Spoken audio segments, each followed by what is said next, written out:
ٹھیک ہے، جنوری 1972 میں انہوں نے کیا کیا کہ 32 کمپنیز تھی، انڈسٹریز تھی جو پرائیویٹ، ان کو گورنمنٹ کے ماتحت کر دیا کہ ان کا جتنا بھی سسٹم ہوگا ان کو گورنمنٹ چلائے گی۔ پہلے ایوب خان کے ایرا میں جو انڈسٹریز تھی وہ کس کے پاس تھی؟ وہ پرائیویٹ سیکٹر، پرائیویٹ لوگ ان کو چلاتے تھے، ٹھیک ہے۔ تو اب ان کو گورنمنٹ نے سنبھالنا اسٹارٹ کیا اور گورنمنٹ ان کو خود چلائے گی اور سیلریز وغیرہ جتنا سسٹم ہوگا ان کا وہ گورنمنٹ ہی کرے گی۔ اس کے بعد 1972 میں یہ جو اسٹیٹ لائف انشورنس ہے اس کو بھی اسٹیبلش ذوالفقار علی بھٹو نے کروایا۔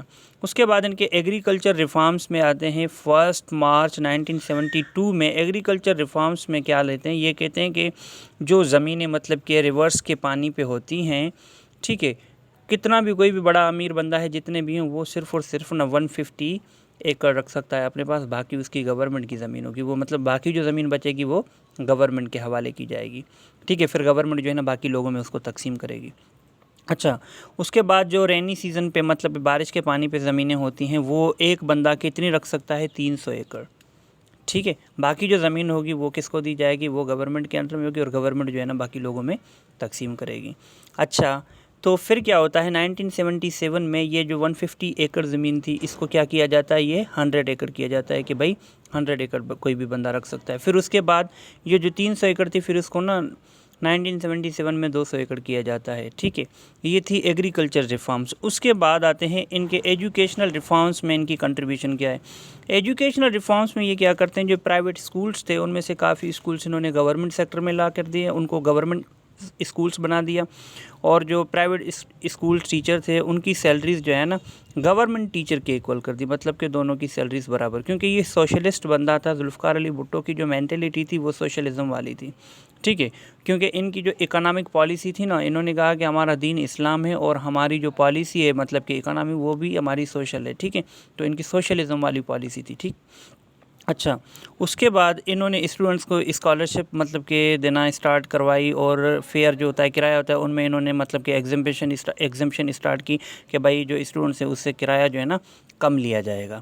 اس کے بعد اسکولز اور کالجز کو بھی اپ گریڈ کیا گیا، اور اس کے ساتھ ساتھ 1974 میں پیپلز اوپن یونیورسٹی اسٹیبلش کروائی، جس کا آج کل آپ کو نام سننے میں آتا ہے علامہ اقبال اوپن یونیورسٹی۔ یہ بھی ذوالفقار علی بھٹو نے پہلی مرتبہ جو اوپن کی تھی اس کا نام تھا پیپلز اوپن یونیورسٹی، اس کے بعد اس کا نیو نام ابھی رکھا گیا ہے علامہ اقبال اوپن یونیورسٹی، ٹھیک ہے۔ اس کے بعد انہوں نے مینی ووکیشنل سینٹرز بھی مطلب کہ انسٹیٹیوشنز کا بھی انہوں نے نا وہ کیا اسٹیبلش کروائے تاکہ لوگوں میں مطلب کہ ووکیشنل ٹریننگ بھی آ سکے۔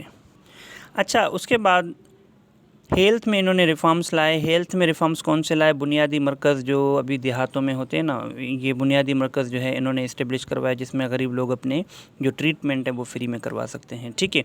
پھر کانسٹیٹیوشنل ریفارمز میں آپ کو پتہ ہے کہ 3rd constitution of Pakistan Zulfiqar Ali Bhutto نے دیا تھا، اور اس کو جو ہے نا آفیشیلی پروملگیٹڈ کب کیا گیا؟ 14 اگست 1973 کو۔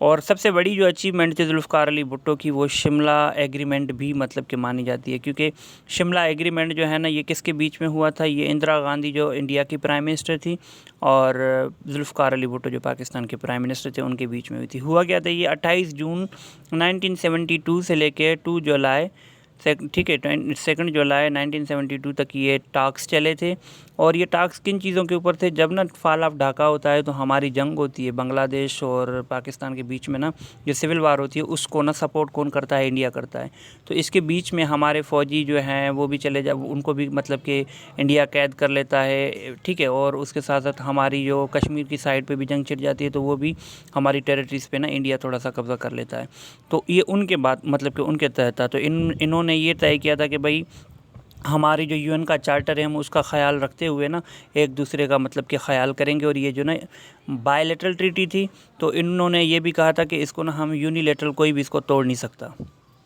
اس کے بعد ذوالفقار علی بھٹو کیا کرتے ہیں؟ 1974 22 فروری کو نا بنگلہ دیش کو ایکسیپٹ کرتے ہیں، ٹھیک ہے، ایز اے کنٹری مانتے ہیں، کیونکہ سب سے پہلے نا بنگلہ دیش کو کس ملک نے کنٹری مانا تھا؟ انڈیا نے۔ اچھا، اس کے بعد کیا ہوتا ہے؟ OIC کی سمٹ ہوتی ہے پاکستان میں 22 فیب سے لے کے 24 فیب تک نا 1974 میں یہ OIC کی سمٹ بھی ہوتی ہے ادھر لاہور میں، ٹھیک ہے۔ اس میں 37 کنٹریز جو ہیں شمولیت کرتے ہیں۔ پھر پشاور یونیورسٹی کا آغاز بھی جو ہے نا ذوالفقار علی بھٹو کے دور میں ہوا۔ اور اس کے بعد کیا ہوتا ہے، اس کے بعد ہوتا ہے 7 سپٹمبر 1974 کو قادیانی جو ہے نا ان کو نان مسلم ڈکلیئر کروایا تھا ذوالفقار علی بھٹو نے امینڈمنٹ پاس کر کے، ٹھیک ہے۔ اور 7 مارچ 1977 کو دوبارہ جو جنرل الیکشنز ہوتے ہیں، ٹھیک ہے، اس میں پھر سے پیپلز پارٹی مطلب کہ ذوالفقار علی بھٹو جیت جاتے ہیں، ٹھیک ہے، ذوالفقار علی بھٹو ہی جیت جاتے ہیں۔ تو جو باقی دیگر پارٹیز ہوتی ہیں وہ اس رزلٹ کو مانتی نہیں ہیں، وہ کہتی ہیں کہ اس میں بڑی دھاندلی ہوئی ہے۔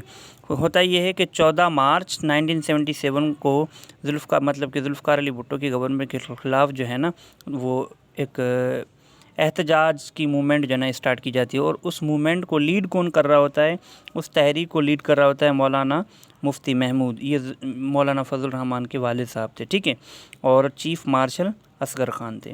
پھر یہ ہوتا ہے کہ 4 جولائی 1977 کو ہوتا ہے کہ ساری پارٹیز آپس میں ملتی ہیں، ان کی کانفرنس ہوتی ہے اور یہ کہتے ہیں کہ ٹھیک ہے بھائی دوبارہ سے انتخابات کرواتے ہیں، الیکشن ہوتی ہے۔ پھر 5 جولائی 1977 کو ضیاء الحق جو ہے نا مارشل لا امپوز کرتا ہے۔ اس طرح سے ذوالفقار علی بھٹو کی گورنمنٹ ٹاپل ڈاؤن ہو جاتی ہے، اور جتنے بھی مطلب کہ یہ اپوزیشن تھی یا سکسیسو گورنمنٹ تھی اس ٹائم ذوالفقار علی بھٹو کی، سب کو نا یہ کومری کی سائڈ پہ نا ان کو جیل میں ڈال دیتا ہے، ٹھیک ہے۔ پھر 17 جولائی کو ان کو آزاد بھی کرتا ہے۔ اس کے بعد میں نے آپ کو ضیاء ایرا میں سارا ڈسکشن جو ہے نا میں نے آپ کو بتائی ہوئی۔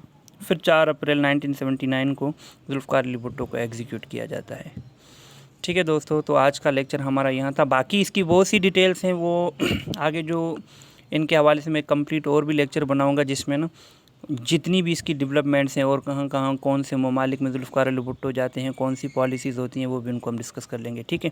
تو آج تک یہاں تک کافی ہے، تھینک یو سو مچ، اللہ حافظ۔